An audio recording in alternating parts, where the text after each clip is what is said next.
नमस्कार दोस्तों, आप सभी का स्टडी फॉर यूपीएससी पीसीएस में स्वागत है। आज तारीख है 25 मई 2023 ईस्वी और आज का दैनिक जागरण न्यूज़पेपर डिस्कस करेंगे हम लोग। और बीपीएससी, यूपीएससी, यूपी पीसीएस कोई भी सब एग्ज़ाम देंगे आप तो उसमें आपको काम आएगा। ये बहुत ही इंपॉर्टेंट कुछ न्यूज़ हैं जहाँ से सवाल आपको डायरेक्ट पूछा जा सकता है आपके एग्जामिनेशन में, पीटी और मेंस दोनों में। बहुत सारे स्टूडेंट तैयारी करते हैं लेकिन लगन मुख्य रूप से मायने रखता है। लगन ये क्या होता है, मैंने कुछ दिन पहले ही बताया था। हिंद प्रशांत और हिंद प्रशांत बोल रहा हूँ। हिंद प्रशांत एरिया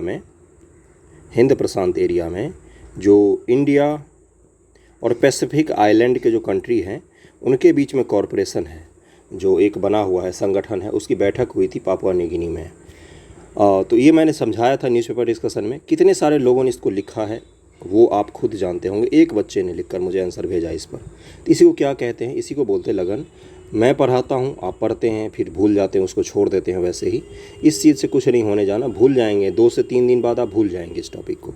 इसलिए कम से कम उस पर आंसर राइटिंग करने की प्रैक्टिस ज़रूर किया कीजिए, जो मैं समझाता हूँ या जो भी टॉपिक आपको नए मिलते हैं उस पर आंसर राइटिंग संबंधी जो मुख्य टॉपिक होते हैं उन पर ज़रूर कीजिए आंसर राइटिंग। और चैनल को थोड़ा सा शेयर कर दिया कीजिए। जो वीडियो आपको प्रोवाइड होता है फ्री में, फ्री ऑफ कॉस्ट है सारे। कोचिंग में 50-50 हज़ार, 60-60 हज़ार आप फीस भरते हैं। ऑनलाइन कोई प्लेटफॉर्म पर जाएंगे तो 5,000, 6,000, 7,000 के नॉर्मल कोर्स मिलते हैं। यहाँ पर फ्री में आपको वीडियो मिलता है तो उसको शेयर करना चाहिए, कर्तव्य बनता है आपका। कोई उपकार नहीं करेंगे किसी पर भी। आप अच्छी चीज़ों को प्रमोट करेंगे तो अच्छी चीज़ें और अच्छी में बदल सकती है। बस यही मैं बोल रहा था।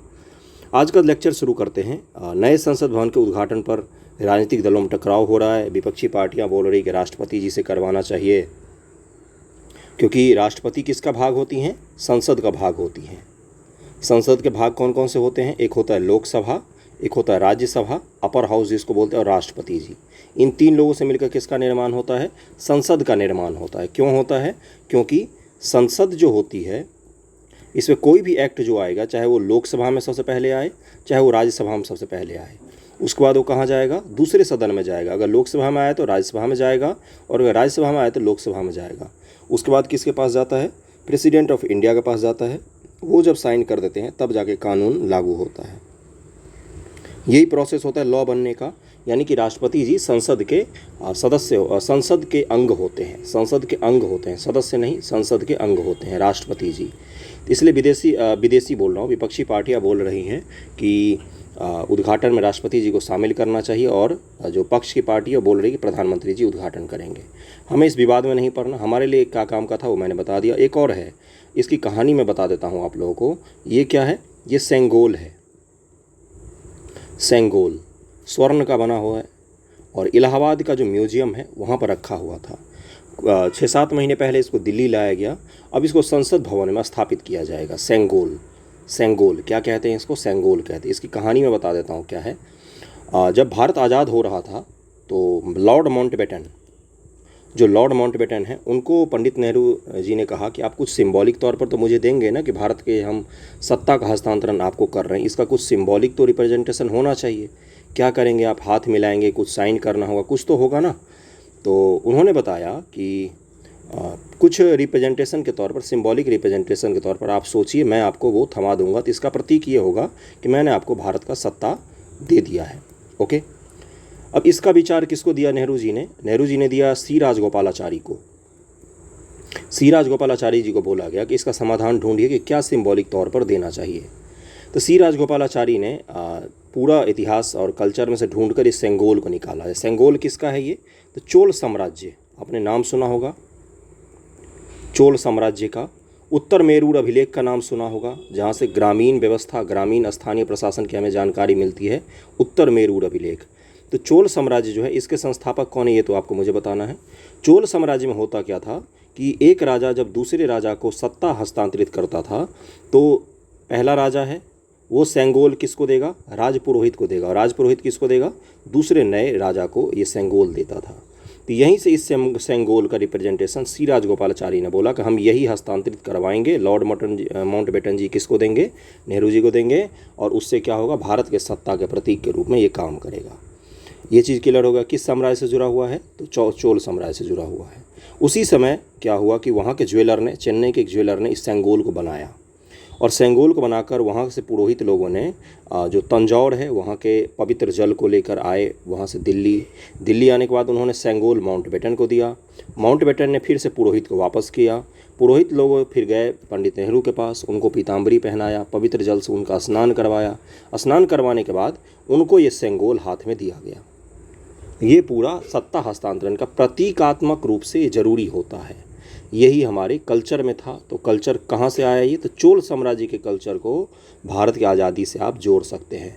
साउथ और नॉर्थ, दक्षिण भारत और उत्तर भारत के इंटीग्रेशन से भी इसको जोड़ सकते हैं। कल्चरल रूप से एकीकरण से भी आप जोड़ सकते हैं इसको। इस पर किसका प्रतीक बना हुआ है? तो ये शैव धर्म से संबंधित है सेंगोल।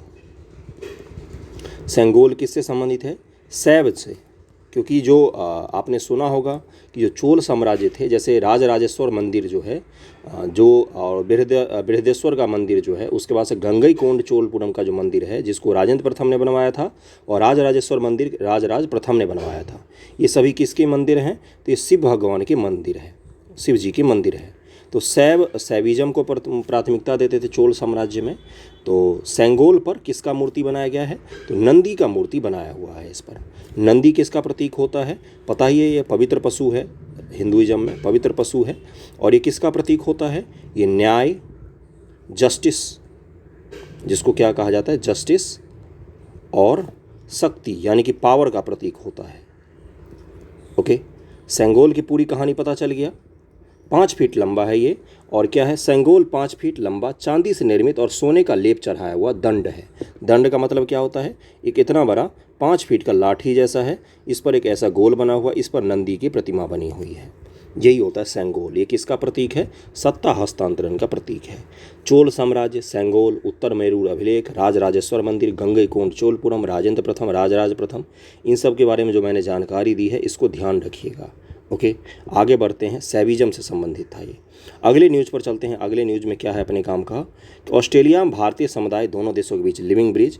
ऑस्ट्रेलिया गए हुए हैं हमारे प्रधानमंत्री जी और वापस भी आ गए। अब तो काफ़ी सारे वहाँ पर प्रोग्राम फंक्शन वगैरह हुए हैं।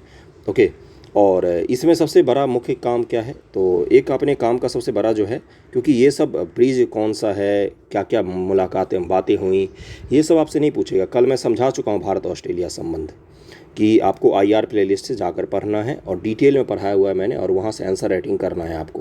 नया कुछ अगर समझौता होगा, समझौता के नाम पर कुछ भी नहीं हुआ है इस बार, समझौता के नाम पर कुछ भी नहीं हुआ है।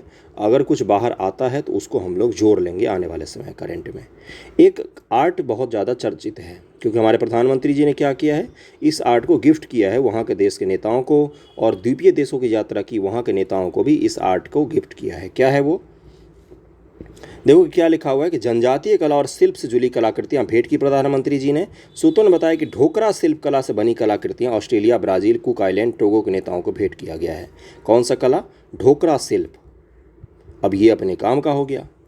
ढोकरा शिल्प कहा जाता है इसको। आप लोग भी न्यूज़पेपर पढ़ते होंगे, लेकिन उसमें आपको ये नहीं पता चलता होगा कि कहाँ से क्या पढ़ना है क्या नहीं पढ़ना है। तो अब ढोकरा शिल्प को हम लोग पढ़ लेते हैं। और भी कुछ कलाओं का यहाँ पर जिक्र है जिसको भी हम आने वाले समय में करेंगे। कौन कौन से हैं वो एक बार देख लीजिए, उसके बाद हम लोग चलेंगे ढोकरा शिल्प पर। ढोकरा शिल्प का उदाहरण कौन सा हो गया? जैसे मोहनजोदड़ो की जो मूर्ति है वो भी एक ढोकरा शिल्प का ही उदाहरण है। मुख्य रूप से जनजातीय आर्ट होता है। आज भारत में किन क्षेत्रों में प्रचलित है उसको भी हम लोग देखेंगे। देखिए क्या लिखा हुआ है कि मोदी जी ने कनाडाई समकक्ष जस्टिस ट्रूडो को गोंड चित्रकला प्रस्तुत किया था। गोंड चित्रकला को अभी GI टैग दिया गया है। कहाँ का है ये? तो MP का है ये। ओके, प्रशांत महासागरीय देश न्यू के एक नेता को पिथौरा उपहार में दिया था। पिथौरा कहाँ से हो गया? उत्तराखंड का संबंधित हो गया। ओके, अब चलते ढोकरा कला को देख लेते। ढोकरा कला में कौन कौन सी चीज़ें आती हैं? देखिए यहाँ पर क्या लिखा हुआ है। ये दृष्टि का वेबसाइट है, बहुत सारे लोग इसके बारे में पूछते रहते हैं। अलग अलग कोचिंग इंस्टीट्यूट के वेबसाइट हैं, वहाँ पर रहता है कंटेंट, आप उसको सर्च करके पढ़ सकते हैं आसानी से। ढोकरा कला दस्तकारी की एक प्राचीन कला है। बस्तर जिले के कोटगांव के कारीगर ढोकरा मूर्तियों पर काम करते हैं, जिसमें पुरानी मोम कास्टिंग तकनीक का उपयोग करके मूर्तियाँ बनाई जाती हैं। मोम कास्टिंग तकनीक क्या होता है? इसको लुप्त मोम व्यवस्था भी कहा जाता है। लुप्त मोम तकनीक क्या होता है? इसमें मोम की मैंने एक मूर्ति बनाई, मोम की मान लीजिए कोई मूर्ति बनाई, उसके ऊपर क्या किया? मिट्टी का लेप चढ़ा दिया मैंने। ओके, मिट्टी का लेप चढ़ा दिया चारों तरफ से।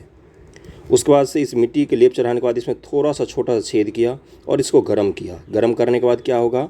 इससे एक मोम बाहर पिघल कर निकल जाएगा, यानी कि अंदर में जो मिट्टी होगा वो किसके ढांचे में ढल जाएगा? मूर्ति के ढांचे में।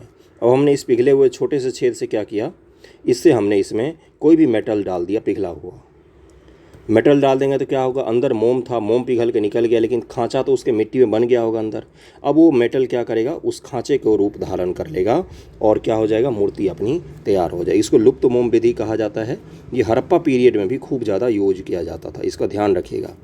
ढोकरा शिल्पकारों की समस्या वगैरह है। पृष्ठभूमि क्या है, भारत एक ऐसा देश है जहाँ पर बहुत सारा वो कला वगैरह है। सभी प्रकार की कलाएं किसी न किसी रूप में इतिहास से जुड़कर अपने गौरवशाली गाथा का बयान करती है। छत्तीसगढ़ के बस्तर जिले की ढोकरा कला भी इन्हीं कलाओं में से एक है। छत्तीसगढ़ का बस्तर जिला का ढोकरा। इस कला का दूसरा नाम घड़वा कला भी है। घड़वा कला, यह कला प्राचीन होने के साथ साथ असाधारण भी है। इस कला में तांबा, जास्ता और रंगा, टीना जिसको बोलते हैं, आदि धातु मिश्रण को ढलाई करके मूर्तियां, बर्तन और रोजमर्रा के अन्य सामान बनाए जाते हैं। इस प्रक्रिया में मधुमक्खी के मोम का इस्तेमाल होता है। मधुमक्खी के मोम का इस्तेमाल करते हैं, इसलिए इसे मोम क्षय विधि, वैक्स लॉस प्रोसेस भी कहते हैं। इस कला का उपयोग करके बनाई गई मूर्तियों का सबसे पुराना उदाहरण मोहनजोदड़ो की खुदाई से प्राप्त नृत्य करती हुई प्रसिद्ध मूर्ति है। एक लड़की की फोटो देखी होगी, जो मूर्ति देखी होगी आपने मोहनजोदड़ो का, जिसको बोला था बिंदास खड़ी है, उसके शरीर पर कोई कपड़ा नहीं है। मोहनजोदड़ो की एक लड़की नर्तकी की जो मुद्रा में खड़ी है, उसी की बात करें। वो सबसे पुराना उदाहरण है किसका, ढोकरा शिल्प का उदाहरण है। वर्तमान में कहाँ पर है ये, तो बस्तर जिला छत्तीसगढ़ में बहुत ही ज़्यादा प्रचलित है। अगले न्यूज़ पर चलते हैं अब हम लोग। अगला न्यूज़ क्या है, अगला है कि रेवरी संस्कृति पर विराम लगे। ये न्यूज़ में पढ़ने से ज़्यादा इसको क्या है, इसको सोचने की ज़रूरत है। किसको सोचना है भाई, आपको। इसके कुछ डेटा और फैक्ट्स तो मैं बताऊंगा आपको, लेकिन मूल रूप से सवाल ये होगा आपसे कि जो रेवरी संस्कृति है, ये रेवरी शब्द हमारे प्रधानमंत्री जी ने यूज़ किया था एक भाषण में, उसके बाद से बहुत ज़्यादा ये प्रचलित हो गया। रेवरी संस्कृति किसको कहते हैं, ये कोई टर्मिनोलॉजी ऐसा कोई ऑफिशियल नहीं है, इस चीज़ का ध्यान रखिएगा। फ्री वीज जिसको कहा जाता है, फ्री वीज का मतलब मुफ्त खोरी जिसको कहा जाता है, उसी की बात हो रही है। तो आए दिन राजनीतिक पार्टियां एक दूसरे पर आरोप लगाती रहती हैं कि आप फ्री वीज़ को बढ़ावा देते हैं, तो आप फ्री वीज़ को बढ़ावा देते हैं। इसका मतलब क्या होता है, जो मुफ्त में सुविधाएं मुहैया करवाई जाती है जनता को, उसको ये लोग क्या नाम दे रहे हैं, फ्री वीज़ नाम दे रहे हैं। जैसे इन्होंने कोरोना वैक्सीन भारत सरकार ने फ्री में बांटा था, क्या उसको फ्री वीज़ नाम देंगे हमारे प्रधानमंत्री जी? मैं आलोचना राजनीति करने नहीं आया हूँ, मैं आपको एक दिशा देने की कोशिश कर रहा हूँ ताकि आप सोच सके ब्रॉडर व्यू में और एग्जाम में आपका आंसर सॉल्व हो जाए। ये मत लिखिएगा प्रधानमंत्री जी ने क्या बोला, मुख्यमंत्री जी ने क्या बोला, किस पार्टी ने क्या बोला, हमें उससे मतलब नहीं है। मैं जो समझाने की कोशिश कर रहा हूँ उसको समझने की कोशिश कीजिए। जैसे कोरोना में फ्री में टीका दिया गया था, जैसे और क्या होता है, जैसे दिल्ली में मान लीजिए बिजली और पानी फ्री देने की बात करती है सरकार, बिजली पानी फ्री देने की बात करती है। उसके बाद से बहुत सारे, जैसे आयुष्मान भारत क्या है, फ्री में इलाज की बात करती है भारत सरकार। उसके बाद अभी कर्नाटक में इलेक्शन हुआ है तो वहाँ पर भी फ्री में अन्न बांटने की बात कर रही है वहाँ की सरकार। तो अलग अलग सरकारें दावा करती हैं। ओके, ये चीज़ क्लियर हो गया होगा। अब आपसे सवाल मेरा ये है कि वाकई ये फ्री होता है क्या? भारत सरकार कहाँ से पैसा लेकर आई है फ्री बांटने के लिए? जो फ्री फ्री फ्री बार बार बोलते, फ्री बोलकर जनता का अपमान होता है कहीं ना कहीं। ये मैं क्या कर रहा हूँ, मैं आपको सोचने के लिए थोड़ा सा प्रमोट कर रहा हूँ कि सोचिए कि क्या बोला जा रहा है। फ्री बोलने का क्या तात्पर्य होता है कि जनता का अपमान होता है। फ्री का पैसा कहाँ से आया? फ्री का पैसा कोई पेड़ था क्या कि जहाँ से आप लेके आए, या भारत सरकार कमा के लेके आई और जनता ने उनसे छीन लिया? या बिहार सरकार या आम आदमी पार्टी की सरकार या कर्नाटक सरकार? फ्री का मतलब क्या होता है? कुछ भी नहीं होता है।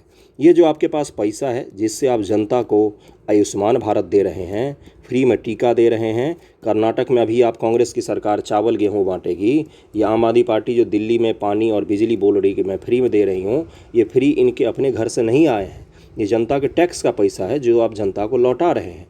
दरअसल में आप अपना काम कर रहे हैं जिसको आप बोल रहे हैं कि मैं मुफ्तखोरी में मुफ्त में सबको सब कुछ दे रहा हूँ। समझ में आ रही है पूरा टॉपिक? अब आते हैं इसके पक्ष और विपक्ष पर। सवाल क्या पूछे जाते हैं? सवाल ये पूछा जाएगा आपसे मेंस एग्जामिनेशन में कि जो रेवरी संस्कृति है, मान लीजिए यही टर्म ले लेते हैं, रेवरी संस्कृति जो को बढ़ावा दिया जा रहा है आए दिनों में, इसके क्या पक्ष और विपक्ष हो सकते हैं? पक्ष और विपक्ष क्या हो सकते हैं? फ्री बीज को बढ़ावा देने का मेरिट और डिमेरिट क्या हो सकता है? फ़ायदा नुकसान क्या होता है, इसके बारे में लिखिए। क्या फ्री बीज जो होता है वो सच में एग्जिस्ट भी करता है कि नहीं? तो सबसे पहले तो आपको यही लिखना है कि सरकार कोई भी चीज़ जब देती है तो फ्री में नहीं होता है, सरकार टैक्स के पैसे से हमें देती है। सबसे पहली बात तो इसको ये लिखना है, ये राजनीतिक बयानबाजी है, हमें इसमें नहीं पढ़ना है। दूसरा आपको ये बताना है, क्या लिखना है कि इसके पक्ष में तर्क। पक्ष में तर्क क्या क्या लिखना है? आपको ये लिखना है कि डीपीएसपी में बताया गया है कि कुपोषण को कम करना भारत सरकार का कर्तव्य होगा, राज्य सरकारों का कर्तव्य होगा। यानी कि कुपोषण को रोकने के लिए अगर फ्री में अन्न दिया जा रहा है तो इसमें कोई फ्री बीज नहीं, आप अपने कर्तव्यों का पालन कर रहे हैं। दूसरा आप क्या बताएंगे कि अच्छे स्वास्थ्य का भी अधिकार हमारे संविधान में दिया गया है, यानी कि आप बिजली, पानी और अच्छी हवा का अगर दावा कर रहे हैं, लोगों को सस्ता में इलाज के अगर इंतजाम कर रहे हैं तो या फ्री में नहीं कर रहे हैं, आप अपने संवैधानिक कर्तव्य का पालन कर रहे हैं। तीसरा क्या बताएंगे कि जो फ्री में दिया है तो फ्री में नहीं होता, दरअसल में टैक्स का ही पैसा होता है जो जनता को लौटाया जाता है और उसका उपयोग किया जाता है। और क्या लिख सकते हैं पक्ष में? ये लिख सकते हैं कि समाज में कुछ ऐसे गरीब तबके होते हैं जिनको ज़रूरत होता है सामान का, सोशल जस्टिस के लिए भी गवर्नमेंट को ये चीज़ करना चाहिए। और क्या लिख सकते हैं कि अगर समाज में स्वास्थ्य और शिक्षा अगर फ्री में मिलता है तो दरअसल ये इकोनॉमी को लॉन्ग टर्म में फ़ायदा ही पहुंचाता है। लोगों का स्वास्थ्य जब सुधरता है तो हमारे बहुत सारे रैंकिंग, हमारी कंडीशन अच्छी होती है। एजुकेशन जब सुधरता है तो देश में थोड़ा सा एजुकेशन का माहौल बनता है, बच्चों को नौकरी लेने में आसानी होती। 100 तरीके के फ़ायदे आप गिना सकते हैं। इसके अलावा भी और भी कुछ पॉइंट आप सोचिएगा जिससे क्या होगा, आपको मदद मिलेगी पक्ष में पॉइंट लिखने के। अब विपक्ष पर आते हैं। विपक्ष में लिखेंगे तो हम खूब सारा वो उसका डिमेरिट गिना देंगे। डिमेरिट पहला क्या होगा, हमारे इकोनॉमी पर दबाव पड़ता है, सरकार की इकोनॉमी पर दबाव पड़ता है। दूसरा क्या है, टैक्स का पैसा टैक्स किसी और से लिया जाता है, खर्चा कहीं और पर किया जाता है। इस तरह से एक सामाजिक सद्भावना का माहौल कहीं न कहीं बिगड़ता है।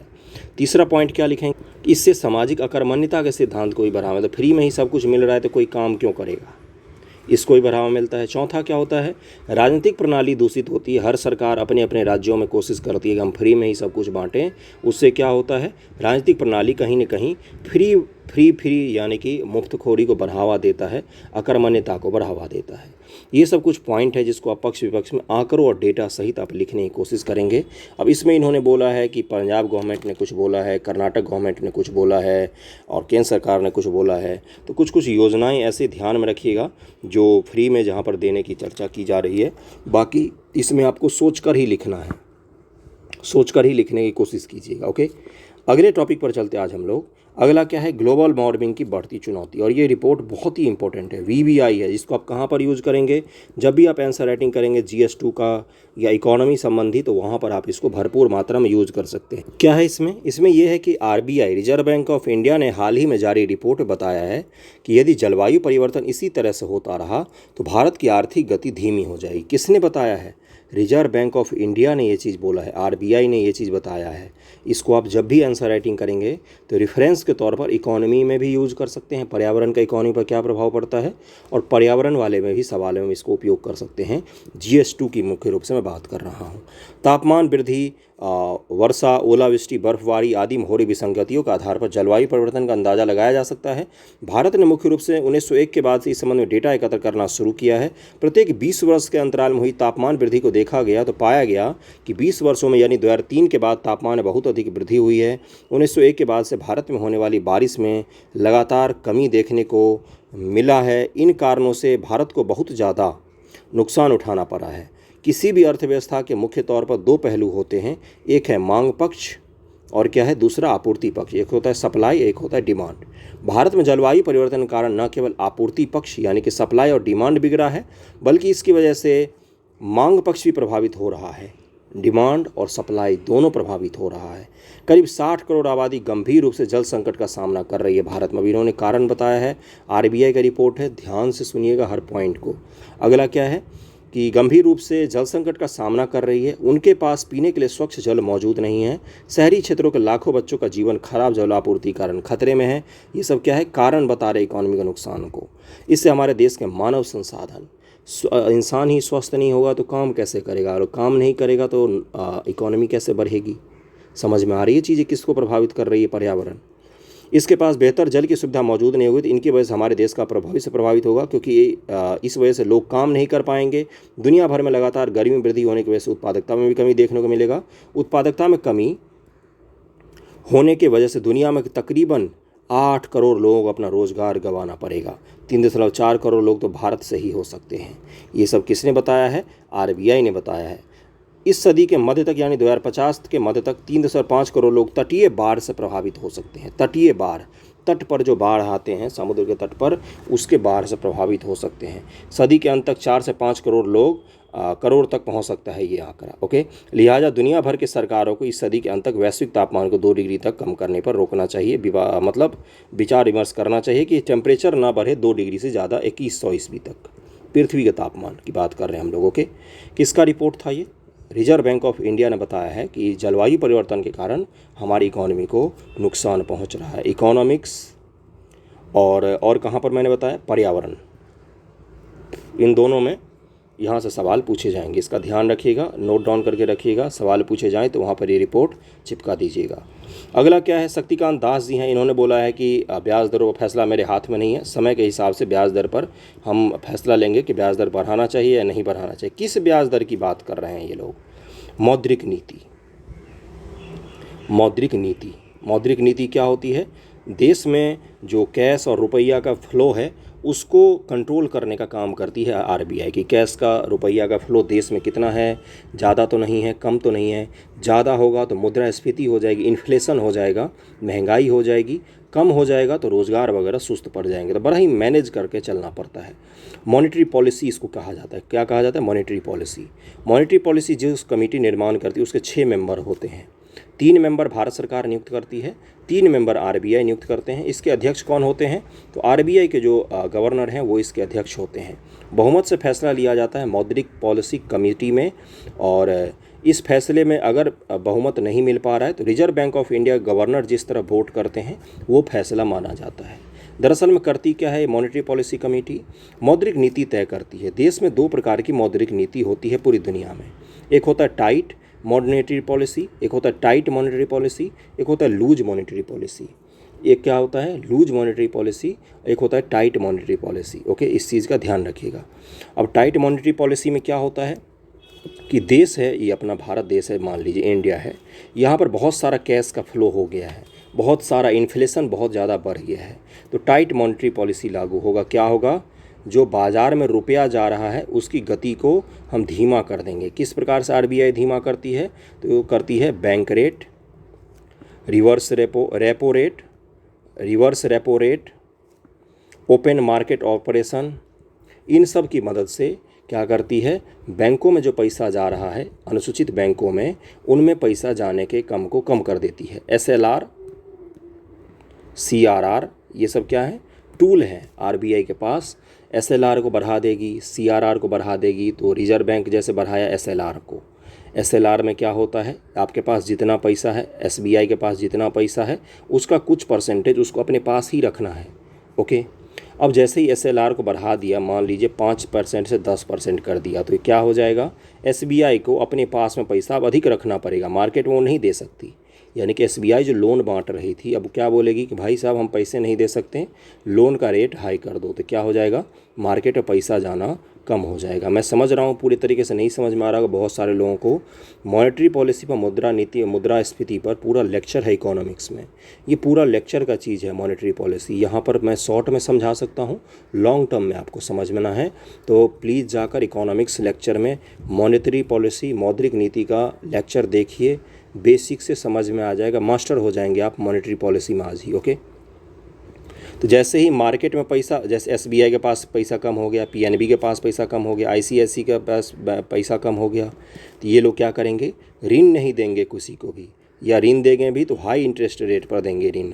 आप जा रहे थे कार खरीदने, आपने क्या बोला कि भाई ऐसा करो, कार अभी ऋण नहीं मिल रहा सस्ता, कुछ दिनों बाद खरीदेंगे जब सस्ता हो जाएगा। तो यानी क्या हो गया? आप हताश हुए। इससे क्या फ़ायदा हुआ?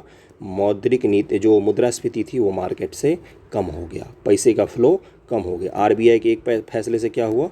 पूरे मार्केट से पैसे का फ्लो कम हो जाता है। इसी तरह से सबको समझाया हुआ है मैंने, RR, triple R, open market operation, SLR, CRR, सबको समझाया हुआ है मैंने लेक्चर में। ओके, यहाँ पर एक डेटा और अपने काम का है। क्या है वो डेटा?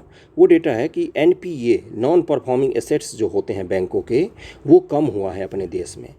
2022-23 में भारत की विकास दर 10% से ज़्यादा होगी। जनवरी-मार्च 2023 में तिमाही में अर्थव्यवस्था से उम्मीद से बेहतर प्रदर्शन के संकेत दिए हैं। फंसे हुए कर्ज, जिसको एनपीए कहा जाता है, जैसे आपने ऋण लिया बैंक से, 90 दिन तक ना तो आपने मूलधन दिया ना तो कोई ब्याज दिया, तो ये क्या हो जाएगा? ये एनपीए हो जाएगा। बैंकों की कमाई कहाँ से होती है भाई? आपको जो ऋण देती है ना बैंक, उसी से बैंक की कमाई होती है। बैंक की पूंजी क्या होती है?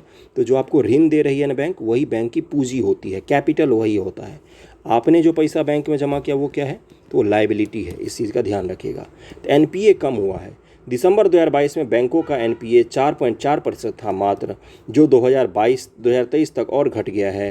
कर्ज वितरण की रफ्तार 15.5% है, यानी कि हमारी इकॉनमी अच्छी स्थिति में है अभी भी। ओके, बाकी मुद्रास्फीति जो होती है इसकी दर कैसे तय की जाती है? तो एफआरबीएम है एक्ट 2003। केंद्र सरकार तय करती है। राजकोषीय नीति बनाकर एफआरबीएम के तहत मुद्रास्फीति 5% के आसपास रहना चाहिए। 5 से 6% या 4 से 5% के बीच में मुद्रास्फीति रहनी चाहिए अपने देश की। और मुद्रास्फीति कंट्रोल करने का काम कौन करती है? तो रिजर्व बैंक ऑफ इंडिया। लक्ष्य कौन बनाती है? तो भारत सरकार। और कंट्रोल कौन करती है? तो reserve bank of India control करती है। किसके थ्रू? मॉनेटरी पॉलिसी के थ्रू, मौद्रिक नीति के द्वारा। अगले टॉपिक पर चलते हैं। पश्चिमी विक्षोभ से समूचे उत्तर भारत में गिरा पारा। अब उत्तर भारत में अभी 46 डिग्री, 44 डिग्री, 45 डिग्री टेम्परेचर था, अचानक से थोड़ा सा टेम्परेचर कम हो गया है। तो पश्चिमी विक्षोभ को बोल रहे हैं, इसके पीछे का रीजन। अब ये मैं समझा देता हूँ क्या होता है। भूमध्य सागर है यहाँ, अपना भारत है यहाँ। भूमध्य सागर से हवाएं चलती हैं और भारत की तरफ आती हैं, भारत की तरफ आती हैं। भारत की तरफ अफगानिस्तान, पाकिस्तान सब होते भारत के उत्तर के मैदानों में। किस तरफ से आ रही हैं ये? तो भारत के उत्तर पश्चिम भाग से आ रही हैं। तो यानी कि उत्तर पश्चिम भाग और भारत के पश्चिमी भाग में अधिक वर्षा करवाएगी पश्चिमी विक्षोभ। इसलिए उत्तर के मैदानों में जब ये आ गई हैं, अभी खासतौर से ये ठंड के महीनों में बारिश करवाती, लेकिन इस बार अभी देर से भी आई। अभी भी रीज़न बताया है कि यही रीज़न है। पश्चिमी विक्षोभ के कारण क्या हो रहा है कि भारत में अभी जो हाल फिलहाल के आपको दिखते हैं वर्षा वगैरह, वो इसके कारण से हो रहे हैं। अभी तो मानसून नहीं आया है। मानसून किधर से आती है? ये पश्चिमी विक्षोभ कहाँ से आती है? तो भूमध्य सागर से चलकर आती है। और अफगानिस्तान में अफीम की खेती के लिए बहुत ही इंपॉर्टेंट होता है ये। अफीम की खेती के लिए ठंड में वर्षा करवाती है भारत में मुख्य रूप से, लेकिन इस बार थोड़ा देर तक टिक गई है। ठंड में बारिश कहाँ पर करवाती है? पंजाब, हरियाणा और जम्मू कश्मीर, उसके बाद से हिमाचल प्रदेश, उत्तराखंड, इन इलाकों में दिल्ली, उसके बाद उत्तर प्रदेश, बिहार तक जाती है वर्षा करवाते हुए। लेकिन चूँकि दिल्ली से बिहार की तरफ जाएंगे तो वर्षा की मात्रा क्या हो जाएगी? कम हो जाएगी, क्योंकि कहाँ से चल रही है? पश्चिम से पूरब की तरफ चल रही है। जबकि जो मानसून होती है वो कहाँ से चलती है? तो पूरब से पश्चिम की तरफ चलती है, उत्तर के मैदानों में। ये चीज़ क्लियर हो गया होगा। उत्तर के मैदानों में कहाँ से चलती है? आपने देखा होगा पश्चिम बंगाल से ऐसे आती है, नॉर्थ ईस्ट के इलाकों से, फिर उत्तर के मैदान में पूरा घूमती है। तो मानसून और पश्चिमी विक्षोभ में अंतर पता होना चाहिए आपको। ओके, अगले टॉपिक पर चलते हैं। अगला टॉपिक पीटी से संबंधित है और सवाल बहुत इंपॉर्टेंट यहाँ से पूछे जाते हैं। क्या है? ये दोनों लोग हैं जिनको बुकर पुरस्कार दिया गया है। लंदन में आयोजित समारोह अंतर्राष्ट्रीय बुकर पुरस्कार विजेता लेखक जॉर्जी, क्या लिखा हुआ है? जॉर्जी गोस्पोडिनोव बाएँ, वो अनुवादक एंजेला रोडेल, ये अनुवादक हैं और इन्होंने किताब लिखा था, इनको बुकर पुरस्कार दिया गया है। और एक चीज़ ध्यान रखिएगा, अंतर्राष्ट्रीय बुकर पुरस्कार केवल और केवल इंग्लिश भाषा में लिखी बुक को ही दिया जाता है। गीतांजलि सीरीज ने जो लिखा था रेत समाधि, उसका इंग्लिश अनुवाद क्या था? सैंड ऑफ टूम्ब, है ना? तो उसको दिया गया था पुरस्कार। तो बुक का नाम क्या है? बुल्गारिया के लेखक हैं, ये भी ध्यान रखिएगा, जॉर्जी गोस्पोडिनोव, और अनुवादक एंजेला रोडेल ने टाइम शेल्टर, क्या नाम है? टाइम शेल्टर के लिए इस बुक का नाम है, अंतर्राष्ट्रीय बुकर पुरस्कार जीता है। टाइम शेल्टर नाम याद रखिएगा, अभी से याद होना चाहिए। टाइम शेल्टर उदासीनता की खतरनाक अपील के बारे में अव्यक्त रूप से एक हास्य उपन्यास है।